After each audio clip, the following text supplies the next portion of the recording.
हे बच्चों, मेरा नाम अतुल सिंह और आप देख रहे हैं आपका प्यारा सा YouTube channel study with Atul Singh. तो बच्चों, आज हम लोग वर्क एनर्जी एंड पावर का पार्ट 2 देखेंगे from 6.4 that is kinetic energy. Okay बच्चों, तो बेसिकली अगर कोई भी बॉडी है, ठीक है ना, उसका मास तो रहेगा ही। तो अगर उस मास में वेलोसिटी है, ठीक, वेलोसिटी है तो उसमें काइनेटिक एनर्जी बेसिकली रहेगा, क्योंकि काइनेटिक एनर्जी बेसिकली की जो फॉर्मूला आता है वो क्या आता है, हाफ mv²। ठीक है, अब मास तो रहेगा ही, किसी भी बॉडी का मास तो रहता ही रहता है, लेकिन अगर वो बॉडी रेस्ट पर है तो उसमें काइनेटिक एनर्जी नहीं रहेगा। लेकिन अगर वो बॉडी किसी न किसी वेलोसिटी से चल रहा है तो उसमें काइनेटिक एनर्जी बेसिकली रहेगा, मतलब रहेगा ही रहेगा। ठीक है, अब हम लोग जो इसके ऊपर एक सम है, एग्जाम्पल नंबर 6.4 वो देखते हैं। ठीक है, काइनेटिक एनर्जी के ऊपर। बच्चों एक और चीज नोट कर लेना, जो काइनेटिक एनर्जी है वो कौन सा क्वांटिटी है, वो आपका बेसिक, जैसे वर्क आपका कौन सा क्वांटिटी है, वर्क आपका स्केलर क्वांटिटी है। वैसे ही आपका जो काइनेटिक एनर्जी है ये दोनों आपके स्केलर क्वांटिटी में ही आते हैं। ठीक है, तो ये आप नोट कर लेना। ओके, अब हम लोग एग्जाम्पल नंबर 6.4 पर आते हैं। तो बच्चों ये रहा आपका 6.4 एग्जाम्पल। तो मैं आपको अब स्टॉप करके आप क्वेश्चन को रीड कर लो, मैं आपको यहीं पे समझा देता हूँ। ठीक है, अब इसमें क्या लिखा है कि एक बैलिस्टिक डेमोन्स्ट्रेशन, मतलब ट्रेनिंग वगैरह है, पुलिस ऑफिसर का ट्रेनिंग वगैरह होता है ना, वो है। ठीक है, सामने एक प्लाईवुड रखा है, प्लाईवुड आपको दिख रहा है, लकड़े का प्लाईवुड। ठीक है, अभी पुलिस ऑफिसर ने क्या किया, उस पर बुलेट चलाया। ठीक, वो बुलेट का मास कितना है, 50 ग्राम, और बुलेट कौन से रफ्तार से गया, स्पीड से 200 मीटर पर सेकेंड। ठीक है, और जाके उस प्लाईवुड पे लग गया। ठीक है, उस प्लाईवुड का थिकनेस कितना है, 2 सेंटीमीटर। इतना समझा। अब इसमें बोला है कि जब भी बुलेट प्लाईवुड पे लगेगा, ठीक है ना, जब भी लगेगा तब का जो उसका जो काइनेटिक एनर्जी रहेगा वो कितना रहेगा, 10% ऑफ इनिशियल काइनेटिक एनर्जी रहेगा, ये बोला है। अब बोला है कि what is the emergent speed of the, मतलब जब भी वो बुलेट उस लकड़े प्लाईवुड पे लगेगा तब उसका स्पीड क्या होगा, ये आपको क्वेश्चन में पूछा है। ठीक है बच्चों, तो चलिए इसको सॉल्व करते हैं। ठीक है, अब जैसे मैंने आपको बता दिया, बुलेट जैसे ही इसको टच करेगा, इस पे आएगा, उसको हम बोलेंगे एमरजेंट। ठीक है, एमरजेंट स्पीड। ठीक है बच्चों, तो ये आप याद रखना, ये प्लाईवुड है, उस पे जैसे बुलेट टच करेगा। तो हमको दिया क्या है, हमको दिया है कि मास ऑफ बुलेट कितना है, मास ऑफ बुलेट इज 50 ग्राम। ठीक है, अब क्या एमकेएस सिस्टम में नहीं, तो एमकेएस में आप कन्वर्ट कर दो, that is nothing but 15 × 10⁻³ kilogram. ठीक है, इतना समझा। ओके, फिर नेक्स्ट जो है आपका, बुलेट की इनिशियल स्पीड क्या है, बेसिकली हाँ कितनी है, वो है आपकी 200 मीटर पर सेकेंड। ठीक है, और इसमें बोल रहा है कि जब भी बुलेट इस प्लाईवुड पे लगेगा, जैसे लगेगा तब का जो काइनेटिक एनर्जी है, मतलब काइनेटिक एनर्जी यू कैन से फाइनल हो गया ना, वो फाइनल हो गया, तो फाइनल काइनेटिक एनर्जी जो रहेगा वो आपका है 10% ऑफ इनिशियल काइनेटिक एनर्जी। ठीक है, ये समझे। तो बेसिकली 10% क्या होता है, 10/100। इनिशियल काइनेटिक एनर्जी मतलब हाफ mU², यू मतलब इनिशियल स्पीड से जो चला। ठीक है, अब ये मैं बात करूँ तो कैंसल, ये बचा 1/10 और ये हो गया हाफ m कितना है, 50 × 10⁻³ u कितना है, 200 का स्क्वायर। ठीक है ना, मतलब 200 × 200 अब कर लो। ओके, तो देखो ये मैं क्या करता हूँ, कुछ नहीं करता हूँ, कैंसलिंग करता हूँ, तो 2 से ये 25 हो गया कैंसिल, और ये 10 से 20 हो गया। ठीक, कैंसिल हो गया, डिवाइड हुआ। तो अब आपको पूरा मल्टीप्लाई करना है, दिस 200 × 20 × 25 × 10⁻³ ठीक है। और बच्चों ये जो इमरजेंट स्पीड है इसको आप फाइनल स्पीड भी लिख सकते, ठीक है ना, फाइनल स्पीड भी आप लिख सकते हैं। जैसे ये इनिशियल स्पीड था, ये हो गया आपका फाइनल स्पीड, भी आप ऐसा बोल सकते हो। ठीक है ना, वही आपको बेसिकली फाइंड करना है। तो देखो यहाँ पे अगर शॉर्ट में अगर देखा जाए तो यहाँ पे कितना जीरो है, 1 0 1 0 1 0, तो ये क्या 3 0, ये 10⁻³ से कैंसिल हो जाएगा, हाँ कैंसिल हो जाएगा, बचेगा 25 2 जा 50, 50 2 जा 100, सिंपल आ गया। फाइनल काइनेटिक एनर्जी कितना आया, final kinetic energy 100 joule, energy है तो जूल। ठीक है, अब आपको फाइंड क्या करना है, फाइनल स्पीड फाइंड करना है बेसिकली, मतलब वही इमरजेंट स्पीड, जैसी वो बुलेट उस प्लाईवुड पे लगेगा तभी। ठीक है ना, तो जो आपका इमरजेंट स्पीड है, तो बेसिकली हमको क्या पता है, काइनेटिक एनर्जी जो है, चलो मैं यहीं से लिखता हूँ, यहीं से शुरू करते हैं हम लोग, इसके नीचे से। आपको पता है एक और चीज क्या पता है कि काइनेटिक एनर्जी जो है उसका फॉर्मूला क्या होता है, हाफ mv², है ना। तो एम वी जो रहेगा ये फाइनल वाला रहेगा, इसको हम लेट से वी ले लेते हैं, स्पीड जिस स्पीड से उस प्लाईवुड को टक्कर मारेगा वो वी ले लेते हैं, ठीक, हाफ एम वी स्क्वायर, ठीक है ना।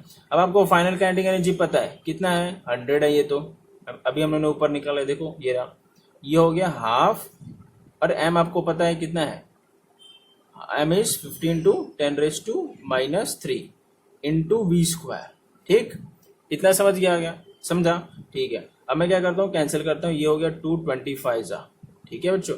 अब ये हो गया आपका 100 इज इक्वल्स टू, ये क्या होगा 25 इंटू 10⁻³ इंटू वी स्क्वायर, ऐसा होगा, ठीक है। अब आपको इसको नीचे लेके आने का है, क्योंकि ये सारा मल्टीप्लीकेशन में तो ये डिवाइड होगा सिंपली, और ये भी नीचे आ जाएगा, तो होगा 1000 लिख दिया मैंने, ठीक है, 100/25 into 10⁻³ is equals to V square, ठीक। अब आपको क्या करना है, कुछ नहीं करना है, ये 10⁻³ है, ऊपर जाएगा तो +3 हो जाएगा, तो मैं काम करता हूँ इसको ऊपर लेके चले जाता हूँ, ठीक, बाय लॉ ऑफ इंडाइसिस, ठीक है। अब ये कैंसिल कर दो, 25 1 जा 25, 4 जा 100 होता है, ठीक है। तो ये आपका हो गया 4 into 10⁻³ that is nothing but, क्या 4 इंटू 10⁻³ को मैं ऐसा लिख सकता हूँ, कैसे, देखो 40 इंटू 10⁻², है ना, एक मैंने जो 10 है 4 के पास दे दिया, is equal to V square. अब आपको क्या करना है, स्क्वायर रूट लेना है, ठीक। अब स्क्वायर रूट लेते हो जैसे ही, तो ये √40 into 10⁻² is equals to V बनता है, ठीक है। अब मैं इसको किधर सॉल्व करूं, मेरे पास जगह नहीं बचा, ये समझ में आ गया ना, मैं इसको रफ करता हूं, ठीक है। तो देखो इसको मैंने रफ कर दिया, तो अब हम लोग आगे सॉल्व करते हैं, आगे जो सॉल्व करेंगे वो आएगा आपका, तो देखो ये 10⁻² है, ये रूट के बाहर आएगा तो 10 बन जाएगा, है, तो ये हो गया 10√40 is equals to final speed. So therefore जो फाइनल स्पीड आएगा, या you can say emergent speed जो आएगा वो क्या होगा, √40 का वैल्यू निकालो कितना आता है, इंटू 6.32 आएगा, ठीक है ना। कैसे आप लॉग बुक से भी निकाल सकते हो, लॉग बुक मैंने आपको बताया कैसे हम लोग निकालते हैं, ठीक है ना। सो ये हो गया, जो फाइनल स्पीड आएगा वो कितना होगा, 63.2 मीटर पर सेकेंड। तो ये इस स्पीड से आपका जो बुलेट है वो प्लाईवुड पे लगेगा, ठीक है।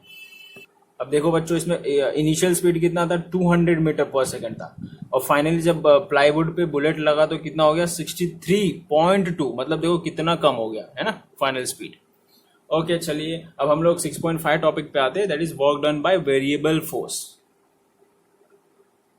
अब बच्चों इसमें हम लोग को क्या निकालना है, इसमें बेसिकली जो वर्क का फॉर्मूला आएगा जब आपका वेरिएबल फोर्स रहेगा तब, ठीक है। तो इसके पहले जो हम लोगों ने देखा वो क्या देखा, कि जो वर्क डन होता है, work done bye constant force हमने देखा था, ठीक है, वो आप याद रखना। इसके पहले जो हम लोगों ने वर्क का फॉर्मूला निकाला, उस पर जो फोर्स लग रहा था बॉडी पे वो कांस्टेंट फोर्स था।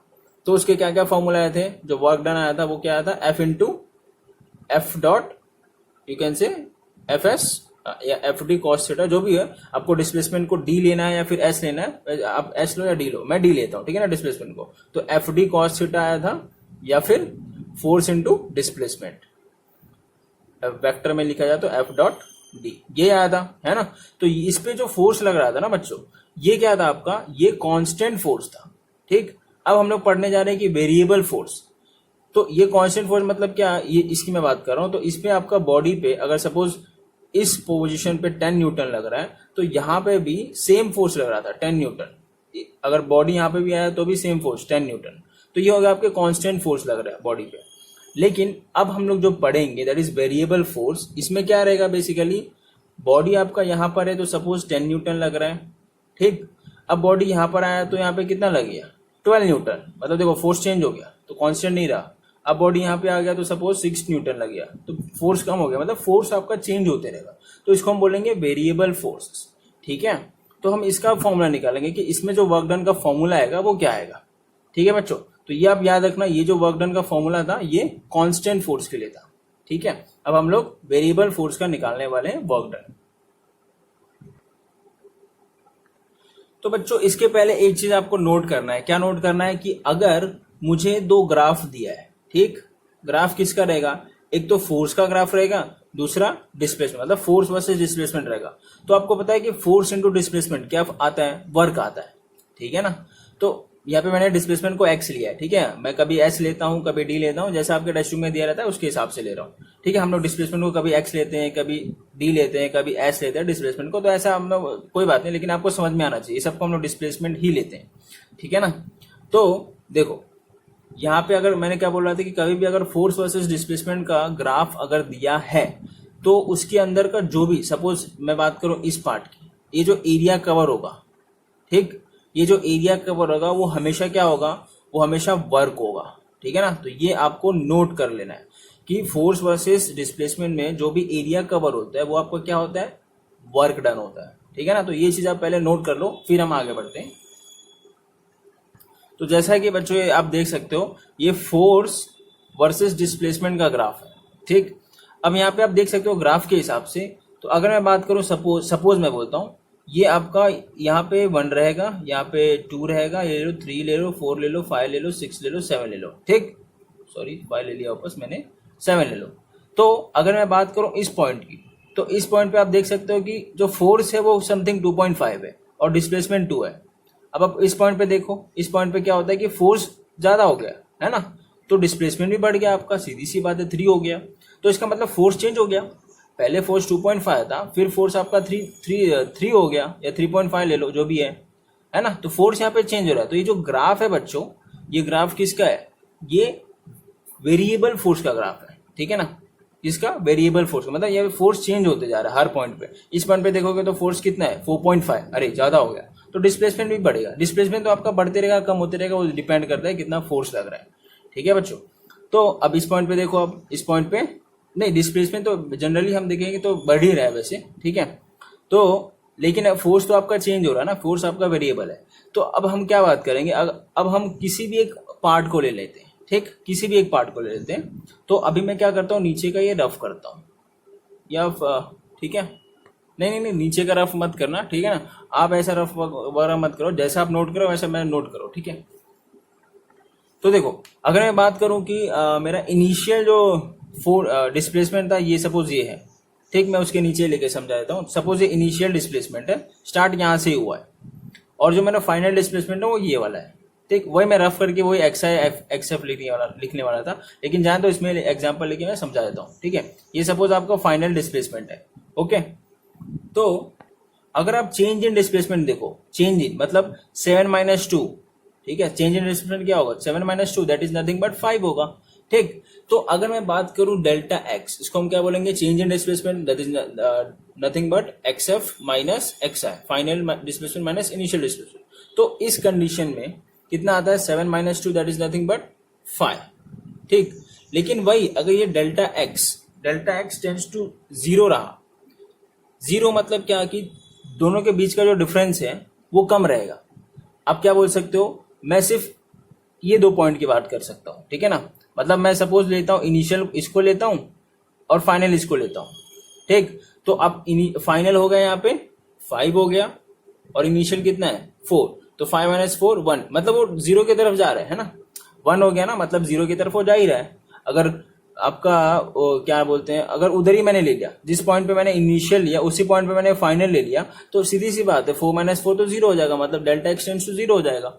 ये समझे मैं क्या बोला, ठीक है। मतलब जो डिस्प्लेसमेंट, जो चेंज इन डिस्प्लेसमेंट है वो अगर 0 की तरफ जाएगा, तो जो हम फॉर्मूला में लगाएंगे वर्क डन के, वो क्या लगाएंगे, that is nothing but limit X tends to 0, delta X change in displacement tends to 0 summation of, ठीक। देखो ये समेशन को बताने से पहले मैं एक और चीज बताना चाहूंगा। अगर आप किसी भी 2 इसके बीच में ले रहे हो, मतलब है ना, मैंने अगर इसको इनिशियल ले लिया यहाँ पे और इसको फाइनल ले लिया, ठीक, तो ये डेल्टा एक्स हो ही गया, मतलब चेंज इन डिस्प्लेसमेंट हो गया। तो सिंपल अगर मैं बात करूं इस 2 पॉइंट के बीच के वर्क डन का फॉर्मूला क्या आएगा, तो इस 2 पॉइंट के बीच का जो वर्क डन का फॉर्मूला आएगा वो आएगा एफ ऑफ एक्स, क्योंकि आपका जो फोर्स है वो आपका उसमें जो चेंजिंग रहेगा, फोर्स की वजह से जो क्या चेंज होता है, डिस्प्लेसमेंट चेंज होता है ना, तो इसके लिए हम लोग इसको एफ ऑफ एक्स लेते हैं, ठीक है। एफ ऑफ एक्स ये हो गया आपका force into delta x. Delta x क्या है आपका, चेंज इन डिस्प्लेसमेंट, मतलब एक्स एफ माइनस एक्स आई।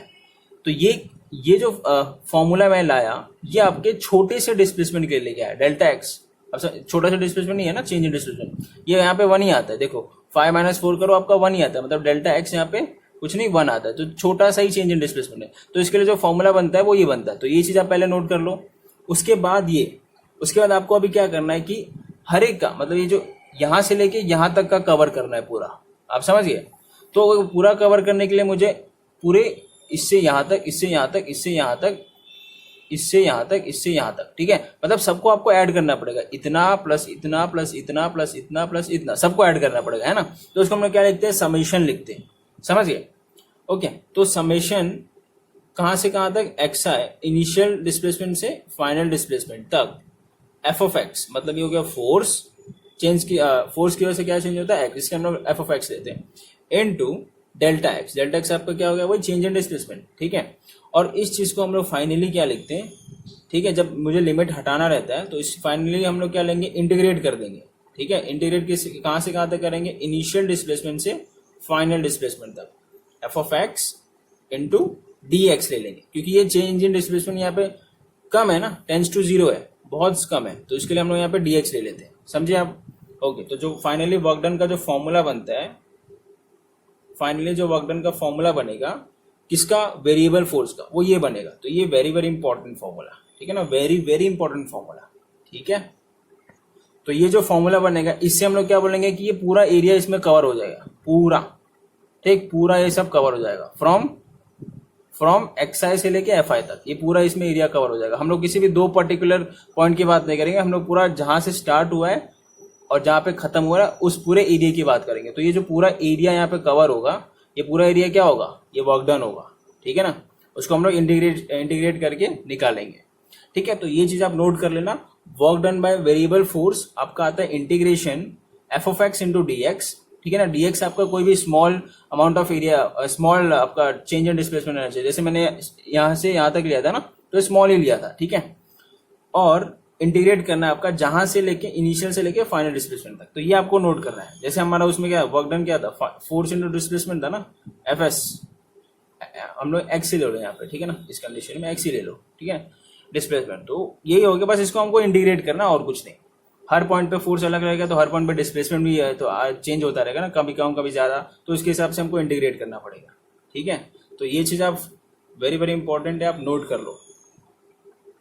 तो बच्चों याद रखना, ठीक है ना, फोर्स और डिस्प्लेसमेंट में जो पूरा एरिया कवर होता है वो क्या होता है, वो भी मैंने बताया था थोड़ी देर पहले, ये पूरा वर्क आपका होगा, ठीक है ना, वर्क।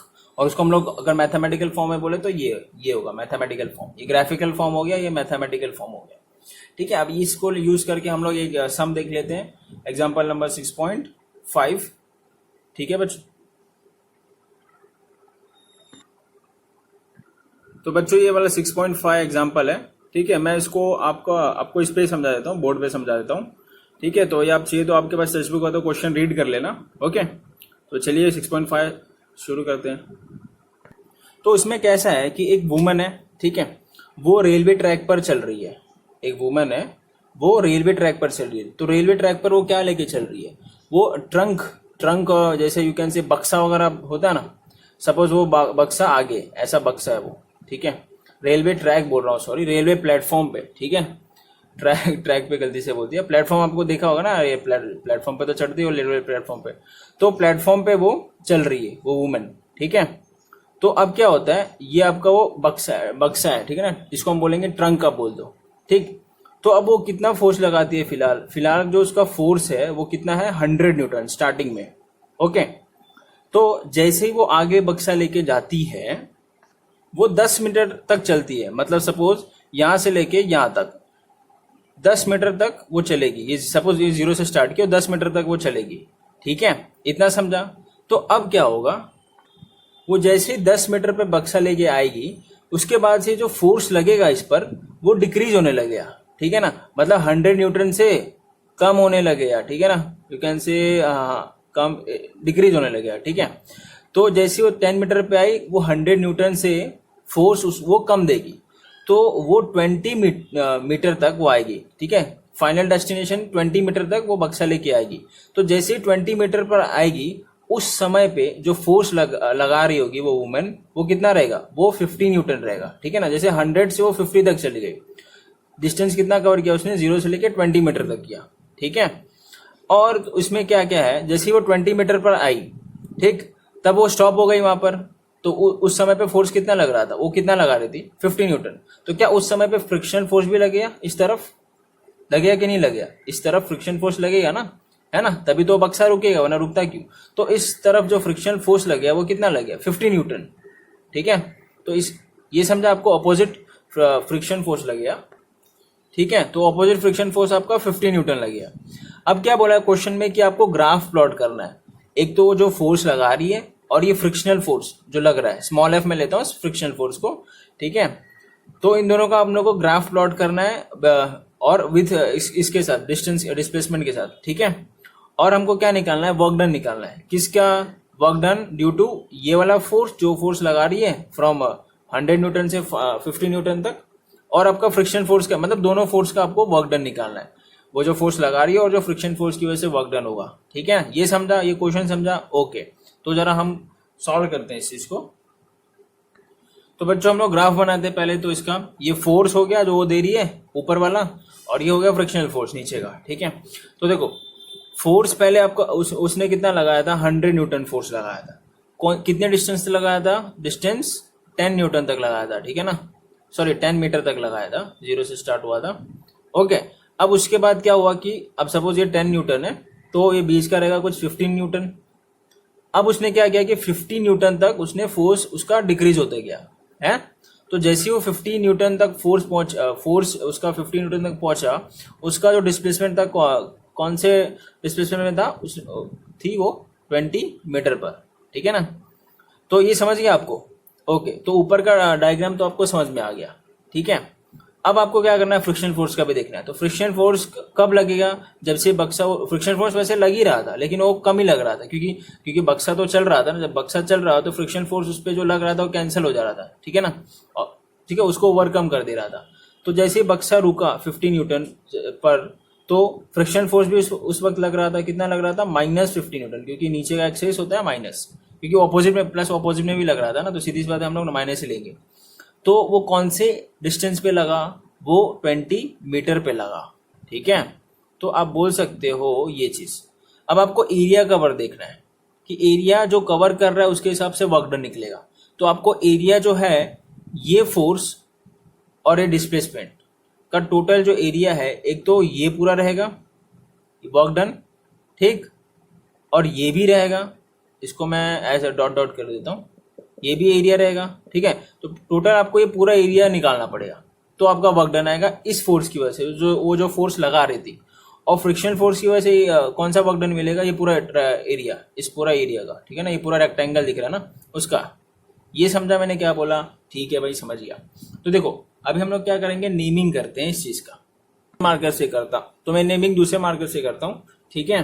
तो देखो ये मैं इस पॉइंट को मैं नाम रखता हूँ A for apple, B for ball, C for छोटा एप्पल, और डी फॉर डॉग, ठीक है, ई फॉर एलिफेंट वाला एप्पल, और ये हो गया आई।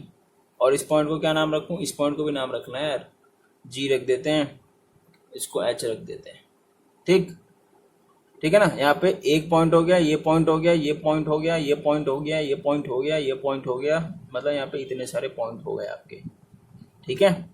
तो अब हम लोग एरिया निकालने वाले, बेसिकली एरिया निकालेंगे। किसका एरिया, पहले तो इस फोर्स जो वुमेन लगा रही है उसका, फिर बाद में हम लोग फ्रिक्शन फोर्स का एरिया निकालेंगे, ठीक। इसका मतलब जो पहले हम लोग निकालेंगे वो वर्क डन बाय वुमेन निकालेंगे, वर्क डन बाय वुमेन, ठीक है।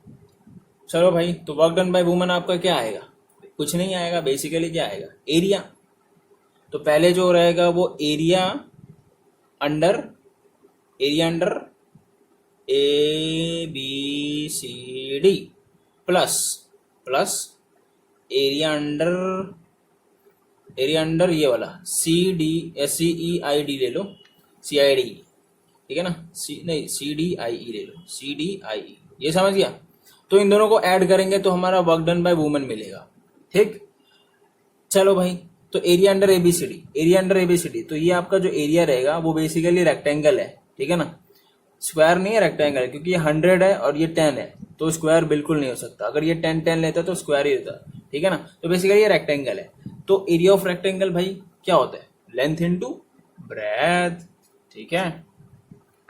तो यहाँ पे लेंथ आप किसी को भी ले लो, ब्रेथ किसी को भी ले लो। तो मैं सपोज लेंथ 100 न्यूटन को लेता हूँ, ये लेंथ हो गया और ब्रेथ आपका 10 हो गया इंटू 10, ये समझा। प्लस एरिया अंडर CDI, ये आपका क्या दिख रहा है, ट्रेपेजियम है, ठीक है। तो अगर मैं बात करूँ एक ट्रेपेजियम की, सपोज ये ट्रेपेजियम है, ठीक। तो इसका एरिया क्या होता है, इसका जो एरिया होता है वो होता है half into sum of parallel side, ये दोनों का एडिशन होगा। सपोज ये ए होगा, ये बी है, तो ए प्लस बी, ठीक, इनटू हाइट, ट्रेपेजियम का हाइट, ठीक है, मतलब जो पैरेलल साइड है उन दोनों के बीच का हाइट, लेट्स से एच ले लेते हैं। तो ये उसका फॉर्मूला होता है ट्रेपेजियम का, एरिया ऑफ ट्रेपेजियम का, ठीक है ना। तो मैं इसको रफ करता हूं, तो इसमें रहेगा half sum of parallel side, मतलब ये दोनों पैरेलल है, EI और CD ये दोनों पैरेलल है, तो इन दोनों का एडिशन, तो ये कितना है, ये तो 50 है, क्योंकि ये 50 पर है ना, ये पॉइंट ये आपका 50 पर है, याद रखना, ठीक है। भले से मैं शायद पैरेलल नहीं ड्रॉ किया हूं, लेकिन 50 पर है, ठीक है। तो 50 प्लस ये कितना है 100, सम ऑफ पैरेलल साइड हो गया, इनटू वो पैरेलल साइड के बीच का डिस्टेंस क्या है, ये रहेगा, सीधी सी बात है, इतना रहेगा ना, हाइट वही होगा। तो ये कितना है 10 है, तो इनटू 10, ठीक। तो ये हो गया 1000 प्लस हाफ, पहले हम लोग एडिशन करते हैं, याद रखना, ठीक है ना, ऐसे डिवाइड वो मत कर देना, पहले मल्टीप्लाई मत कर देना, एडिशन। तो ये हो गया 150 इंटू 10, ठीक है। अब देखो सब मल्टीप्लाई में डिवाइड में तो आप कैंसिल कर सकते हो, 2 5 हो गया, तो ये हो गया 1000 प्लस 150 इंटू 5 हम करेंगे, ठीक है, 750, so that is nothing but 1750 joule. तो जो वुमन वर्क डन कर रही है वो कितना कर रही है, 1750 जूल, ठीक है। ये सिंपल हो गया, जैसा कि मैंने आपको बताया था ना, ग्राफ में कभी भी एरिया जो कवर होता है बिटवीन फोर्स एंड डिस्प्लेसमेंट वो हमेशा वर्क डन होता है, ठीक है, स्टार्टिंग मैंने आपको बता दिया था। तो ये ऐसा आपका वर्क डन बाय वुमन आ गया। अब हम देखते हैं work done bye frictional force, ये आप कॉपी कर लो फटाफट। तो यार work done bye frictional force भी सिंपल है, ये जो एरिया अंडर ये रहेगा, ठीक है ना, एरिया अंडर आपका क्या रहेगा, एरिया अंडर आपका रहेगा AH, दो बार H ले लिया क्या मैंने, ठीक है, इसको G ले लेते हैं, एरिया अंडर AGHI, ठीक है। तो वो आपका सीधी सी बात है, रेक्टेंगल है, तो लेंथ इंटू ब्रेथ कर लो, लेंथ आपका 20 है इंटू ब्रेथ कितना है 50 है, ठीक है। किसी को भी लेंथ ले लो, किसी को भी ब्रेथ ले लो, आंसर तो वही आने वाला है। तो 5 2 1000 जूल, ठीक है ना। और ये माइनस में आएगा क्योंकि जो 50 है वो माइनस में है, ठीक है, साइन तो मैंने लिया ही नहीं, ठीक है ना, क्योंकि वो वर्क डन अपोजिट हो रहा है, सीधी सी बात है ना, फ्रिक्शन ये साइड लग रहा है और जो आपका बॉडी का डिस्प्लेसमेंट था ये साइड था, तो दोनों के बीच में एंगल कितना है भाई, 180 है ना। तो हमेशा 180 डिग्री में जो वर्क डन है वो माइनस में ही आता है ना, हमने पहले पढ़ा था, ठीक है। तो ये वर्क डन हो गया भाई फ्रिक्शनल फोर्स। अब हम लोग नेक्स्ट टॉपिक पे आते हैं बच्चों। तो यार अगला बच्चों हम लोग नेक्स्ट टॉपिक पे आते हैं, that is 6.6 work energy theorem for variable force, ठीक है। तो बच्चों इसके पहले जो हम लोगों ने वर्क एनर्जी थ्योरम देखा था वो किसके लिए देखा था, फॉर कांस्टेंट फोर्स के लिए देखा था, ठीक है ना। तो कांस्टेंट फोर्स के लिए वर्क एनर्जी थ्योरम क्या आता है, जो टोटल वर्क डन होता है वो क्या होता है, चेंज इन काइनेटिक एनर्जी होता है, सिंपल ये होता है ना कांस्टेंट फोर्स के लिए। अब वेरिएबल फोर्स के लिए क्या होगा, कुछ नहीं, ये जो वर्क डन है ना ये खाली चेंज हो जाएगा। वर्क डन जैसे कि हम लोगों ने देखा, work done by variable force क्या होता है, कुछ नहीं होता है, जैसे integration from initial displacement to final displacement और F of x into d x, मतलब फोर्स इंटू डिस्प्लेसमेंट, यही होता है। तो यही होगा और कुछ नहीं होगा, चेंज इन काइनेटिक एनर्जी। तो basically work energy theorem for variable force आपका ये आता है, ठीक है ना। तो ये कैसे आएगा वो जरा देख लेते हैं अभी। तो चलिए देखते हैं। अब जैसे कि मुझे पता है कि अगर मैं बात करूँ स्मॉल काइनेटिक एनर्जी, तो हम लोग हमेशा स्मॉल के लिए डी लगाते हैं। तो काइनेटिक एनर्जी का आपको जो फॉर्मूला है वो क्या पता है कि हाफ mv² होता है, सीधी सी बात है, ठीक। अगर मैं बात करूँ काइनेटिक एनर्जी टाइम के साथ चेंज हो रहा है, rate of change of kinetic energy अगर मैं बात करूँ, मतलब टाइम dt, सिंपल सी बात करूँ तो डेरिवेटिव ले लेता हूँ, ठीक है, dk by dt with respect to time ले रहा हूँ डेरिवेटिव, ठीक। So d by dt half mv², ठीक है ना, मैं डेरिवेटिव ले लिया और कुछ नहीं।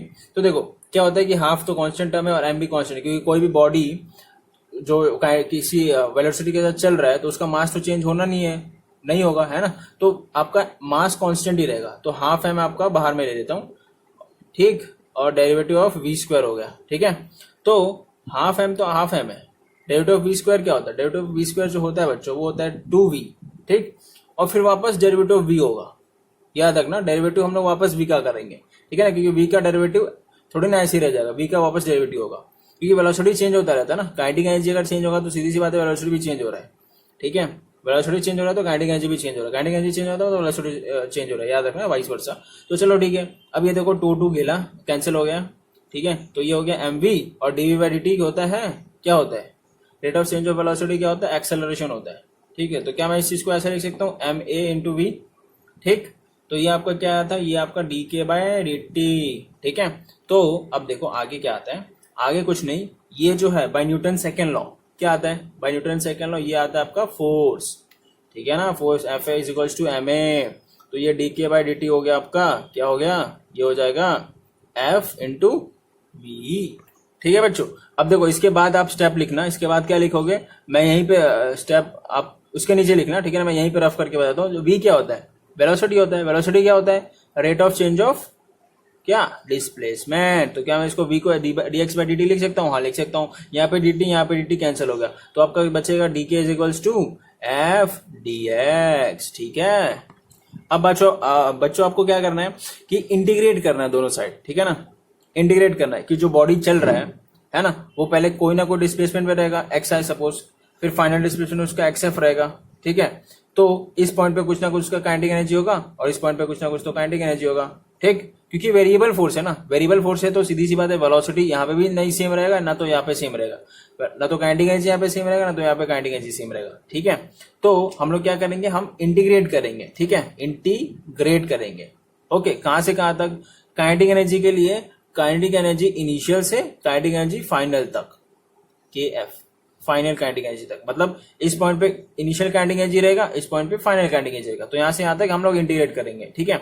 और ये है, ये आपका dx, बेसिकली यहाँ पे क्या है, जो भी टर्म रहता है ना, यहाँ पे स्मॉल टर्म क्या है, यहाँ पे डी है, ठीक है ना, जो यहाँ पे फंक्शन है वो आपका है काइनेटिक एनर्जी, तो आपका जो लिमिट रहेगा ये काइनेटिक एनर्जी का ही लेना पड़ेगा। यहाँ पे जो फंक्शन है dx में आपका डी में, मतलब स्मॉल फंक्शन वो है आपका dx, तो यहाँ पे आपका x का ही लिमिट लेना पड़ेगा, मतलब डिस्प्लेसमेंट का लिमिट लेना पड़ेगा, मतलब from initial displacement to final displacement. यहाँ पे आप f का नहीं ले सकते, ठीक है ना, क्योंकि यहाँ पे जो फंक्शन है स्मॉल फंक्शन वो है आपका dx, ठीक है। तो ये आपको याद रखना पड़ेगा हमेशा, ठीक है। मैं इसको रफ करता हूं, तो अगर बच्चों आप इंटीग्रेशन ऑफ डीके करते हो, इंटीग्रेशन ऑफ कोई भी स्मॉल फंक्शन करते हो तो फंक्शन मिलता है, ठीक है, मतलब डी के आपका small function of kinetic energy है, तो आपका सिर्फ काइनेटिक एनर्जी मिलेगा from K I initial kinetic energy to final kinetic, ये आपका लिमिट है, डेफिनेट इंटीग्रल में ये सब आता है, ठीक है, ये इनिशियल से फाइनल तक, और ये इसको हम लोग को एज इट इज रखना है, ठीक है, from X I to X F F into D X. क्यों, क्योंकि ये फोर्स वेरिएबल है ना, तो यार क्या हो सकता है हमको पता नहीं, इसके लिए हम लोग को इसको एज इट इज रखना है, हम लोग फोर्स को बाहर निकाल नहीं सकते, ठीक है ना, क्योंकि ये वेरिएबल है, ये कांस्टेंट नहीं है यहाँ पे फोर्स, ठीक है, कांस्टेंट रहता है तो हमारा वो वाला आ जाता है, work energy theorem for constant force आ जाएगा, ठीक है। तो ये क्या हो गया आपका, हम लोग इसमें डेफिनेट इंटीग्रल लगाएंगे, तो final kinetic energy minus initial kinetic energy is equals to, पहले हम लोग के बदले फाइनल लेते हैं, upper limit minus lower limit, सीधी सी बात है, और इसको हम लोग एज इट इज लेंगे, x i x F F into D x, ठीक है। तो बच्चों ये आपका वही चीज बन गया जो मैंने अभी ये टॉपिक स्टार्ट होने से पहले आपको बताया था, है ना, चेंज इन काइनेटिक एनर्जी, इसको हम लोग क्या ले सकते हैं, चेंज इन काइनेटिक एनर्जी आपका मिल गया, integration from initial displacement to final displacement F into D x, ठीक है। तो ये इंपॉर्टेंट चीज है फॉर वर्क, ये हो गया आपका work energy theorem for variable force, मतलब काइनेटिक एनर्जी चेंज होगा, लेकिन वो किसके हिसाब से चेंज होगा, क्योंकि वो फोर्स पे भी डिपेंड करेगा और डिस्प्लेसमेंट पे डिपेंड करेगा, ठीक है ना, ओके। तो वो इनिशियल और फाइनल डिस्प्लेसमेंट बेसिकली डिपेंड करेगा, और फोर्स तो आपका डिपेंड करेगा, वो वेरिएबल लगेगा ना, चेंज होता रहेगा हर पॉइंट पे, ठीक है बच्चों। तो ये नोट करके रखो आप, ठीक है, वेरी इंपॉर्टेंट चीज है। और देखो बच्चों ये चीज आपका work done due two variable force होता है ना, ये पूरा चीज, ठीक है। तो इसके बदले आप क्या लिख सकते हो, इसके बदले आप ये भी लिख सकते हो, kinetic energy final kinetic energy minus initial kinetic energy is equals to work done. तो यहाँ पे जो वर्क डन आएगा वो कुछ ऐसा आएगा, ठीक है ना, क्योंकि ये पूरा चीज आपका वर्क डन होता है ड्यू टू वेरिएबल फोर्स, ठीक है, तो ये भी चीज आप इंपॉर्टेंट है, बॉक्स बना दो, नोट करके रखो। ठीक है, तो ये हो गया आपका work energy theorem for variable forces, ये दोनों इक्वेशन इंपॉर्टेंट है। ठीक है, अब बच्चों यहाँ पे कुछ चीजें नोट करने वाली है। क्या नोट करने वाली है कि ये जो वर्क एनर्जी थियरम आया फॉर वेरिएबल फोर्सेस, ये किसकी वजह से आया? ये आपका न्यूटन्स सेकेंड लॉ की वजह से आया। ठीक है ना, न्यूटन्स सेकेंड लॉ। तो इसके लिए हम लोग इसको क्या बोलते हैं? इसको बोलते हैं it is an integral form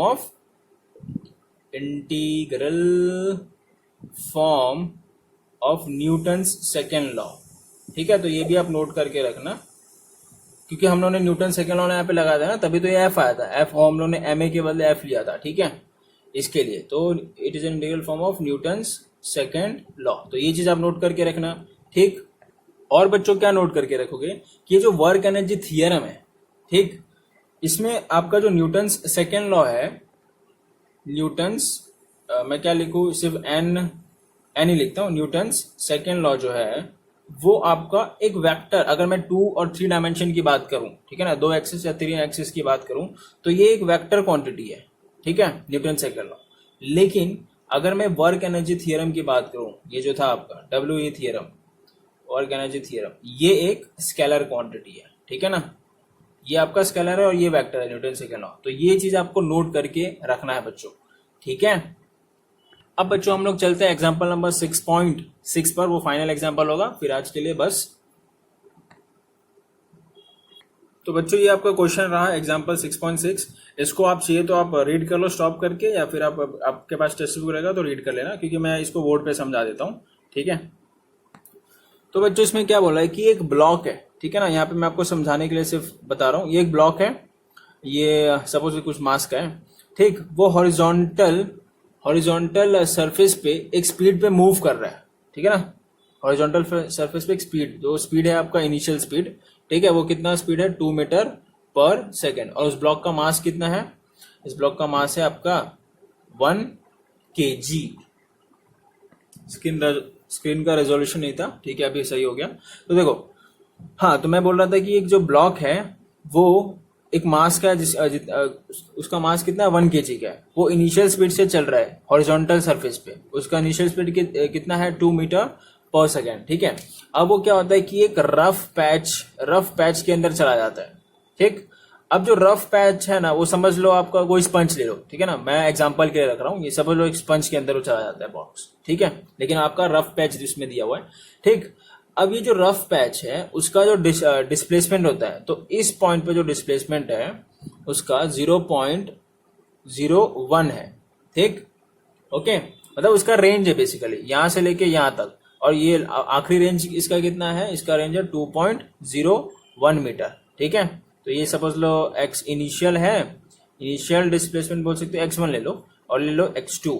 ठीक, तो ये जो ब्लॉक जाता है इसके अंदर, तो इसका ये यहां से फिर वो वापस बाहर निकल जाता है। ठीक है, ये जो ब्लॉक है ये मास का, ये वापस बाहर निकल जाएगा। ठीक है, तो उसके रेंज से निकलेगा ना, इस रेंज से निकलेगा, सीधी सी बात है।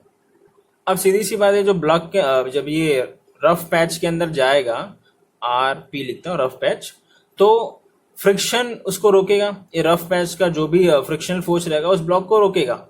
ठीक है ना, सीधी सी बात है। तो वो जो फ्रिक्शन, ये जो फोर्स रहेगा, जो रिटार्डिंग फोर्स, जिसको हम बोलेंगे फ्रिक्शनल फोर्स, ठीक है, या रिटार्डिंग फोर्स बोल दो, इसको हम बोलेंगे FR। रिटार्डिंग फोर्स कौन दे रहा है? ये रफ पैच दे रहा है। किसको दे रहा है? ब्लॉक को दे रहा है। ठीक है, वो क्या है आपका? वो एक इक्वेशन के फॉर्म में दिया है K/X। ठीक है, ये आपका इक्वेशन के फॉर्म में दिया है, और कुछ इसमें दिया हुआ है वो मैं आपको भी बताता हूँ। उसका रेंज दिया हुआ है बेसिकली। उसका रेंज क्या है? उसका रेंज बोला है कि 0.1 से लेके ये 2.01 तक है। मतलब x जो है, ये जो x है, ये आपका 0. सीधी सी बात है ना, 0.1 से लेकर 2.01 तक ही है ना, सीधी सी बात है ना, उसके अंदर ही वो ब्लॉक आपको, मतलब ये जो फोर्स लग रहा है वो इसके अंदर ही लगेगा। सीधी सी बात है, रिटार्डिंग फोर्स इसके अंदर ही लगेगा ना, नहीं तो उसके ऊपर कौन सा रिटार्डिंग फोर्स लग रहा है? ठीक है, फिलहाल तो हमको बोला नहीं है ना कोई फ्रिक्शन, ये वाला भी फ्रिक्शन लग रहा है हॉरिजॉन्टल सरफेस का। हमको बोला है कि इसका जो फोर्स लगेगा, रिटार्डिंग फोर्स इस ब्लॉक पे, हमको उसी वो बोला है। ठीक, तो ये फ्रिक्शन फोर्स 0 कब रहेगा? जब ये ब्लॉक के बाहर है। फ्रिक्शन फोर्स नहीं, इसको हम लोग रिटार्डिंग फोर्स ले लो, ठीक है ना, क्योंकि फ्रिक्शन फोर्स तो ये सरफेस देगा, तो इसको हम लोग रिटार्डिंग फोर्स ले लेते हैं, जो कि ये रफ पैच देगा। तो रिटार्डिंग फोर्स 0 कब रहेगा, जब इस रफ पैच के बाहर रहेगा ब्लॉक, ठीक है। तो इसका हम लोगों ने क्या ले लिया, आपका जो है x is less than 0.1 metre and x is greater than 2.01 metre. ये समझा कि इस रफ पैच के बाहर अगर ये ब्लॉक रहेगा तो उस पर जो रिटार्डिंग फोर्स है इस ब्लॉक पे वो 0 रह गया, और अगर इस ब्लॉक के अंदर रहेगा मतलब इसके बीच में रहेगा तो उस पर जो रिटार्डिंग फोर्स है वो ये लगेगा। ये समझ गया क्वेश्चन अच्छे से, ओके। अब हमको क्या बोला है कि जो कांस्टेंट टर्म है उसका वैल्यू दिया हुआ है उसमें, ठीक है, मैं वो वैल्यू में बाद में लिखता हूँ। उसमें बोला है कि फाइनल काइनेटिक एनर्जी क्या होगा, मतलब जैसे ये रफ पैच के बाहर निकलेगा मास, उसका काइनेटिक एनर्जी क्या होगा, के फाइनल काइनेटिक एनर्जी क्या होगा और इसका स्पीड क्या होगा, ठीक, ये पूछा है, ये दोनों चीज पूछा है। ये समझ गया क्वेश्चन। अब हम लोग निकालते हैं इजीली। तो बच्चों ये चीज दिया है, ठीक है ना, FR दिया है मतलब रिटार्डिंग फोर्स जो रफ पैच लगाएगा ब्लॉक पे, उसका रेंज दिया मतलब इतने में लगेगा, अगर उसके बाहर रहेगा तो रिटार्डिंग फोर्स उस ब्लॉक पे नहीं लगेगा।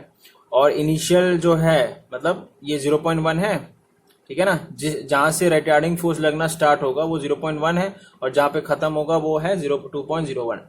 उस ब्लॉक का मास कितना है 1 kg की, जो कांस्टेंट टर्म दिया है ये वाला उसका वैल्यू है 0.5, और जो ब्लॉक स्पीड से चल रहा है इनिशियल स्पीड से वो है आपका 2।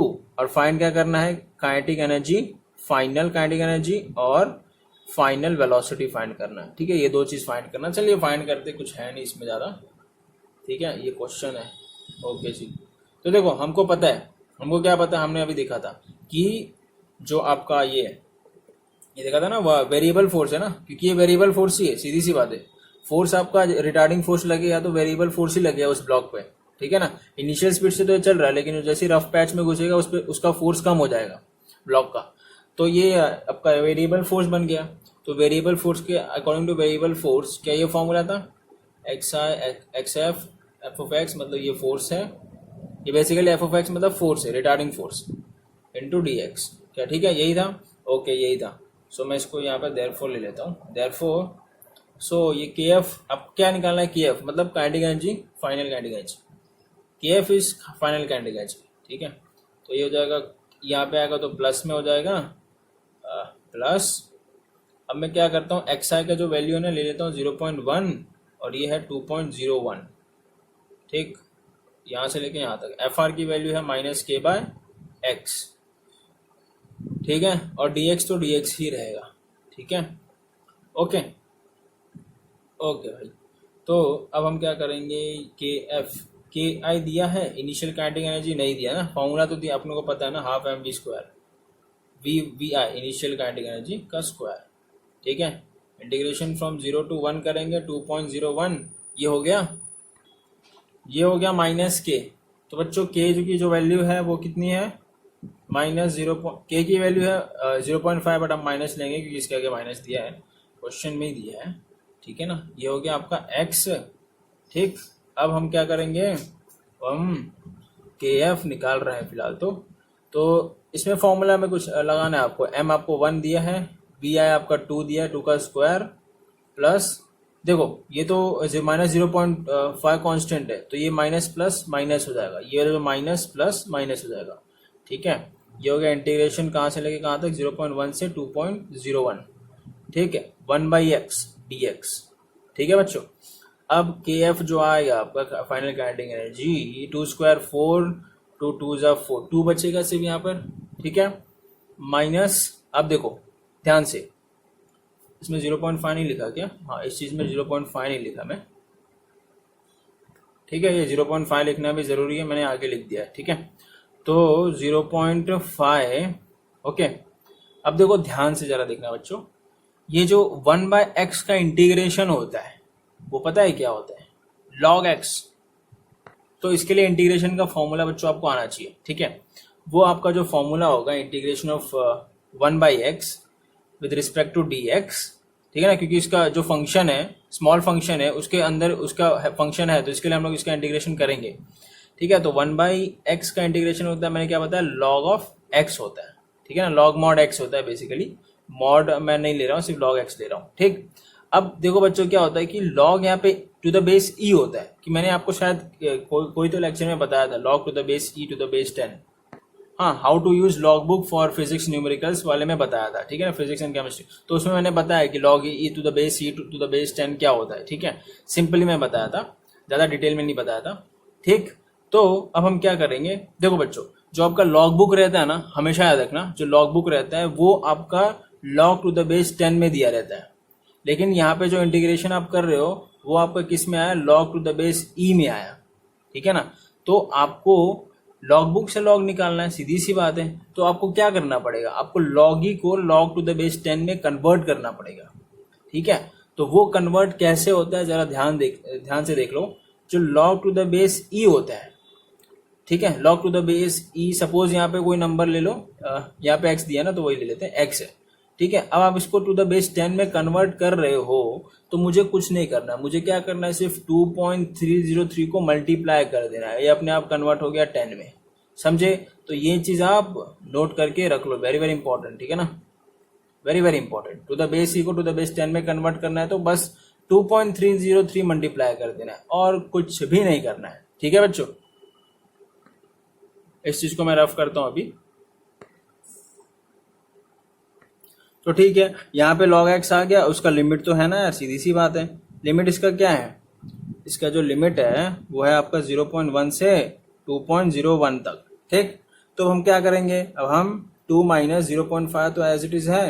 अब आपको क्या करना है, पहले अपर लिमिट डालना है, मतलब log, मैं ई में ही रख रहा हूँ फिलहाल, 10 में नहीं कन्वर्ट कर रहा हूँ, ठीक है ना। फाइनल में हम लोग 10 में कन्वर्ट करेंगे, टू द बेस ई में रख रहा हूँ।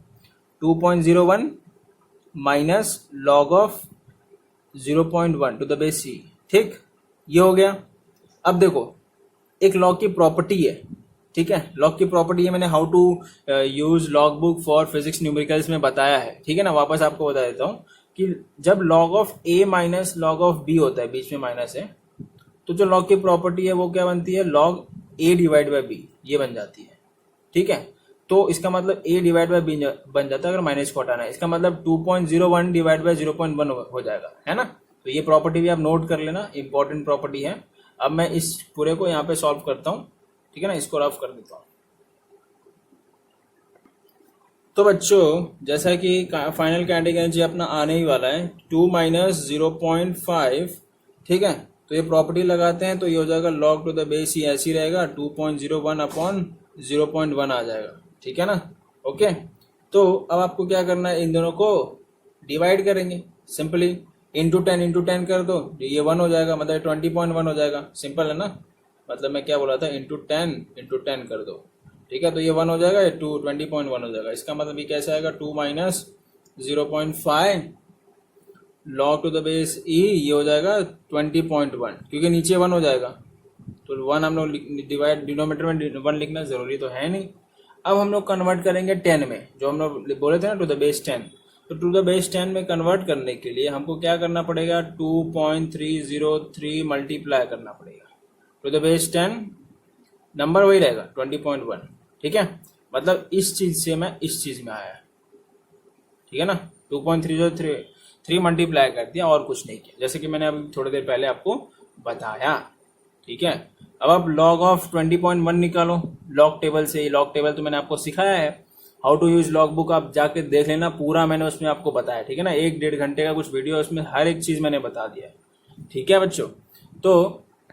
तो ये जो log of to the base 10 20.1 आएगा, लॉग बुक से अगर आप निकालोगे तो आता है 1.303 आता है, ठीक है। अभी सबको मल्टीप्लाई करो, ये तीनों को, तो इसको मल्टीप्लाई करने के बाद बच्चों 2 माइनस 1.5 आता है, ये तीनों को आप मल्टीप्लाई करोगे तो, ठीक है। तो 2 minus 1.5 that is nothing but 0.5।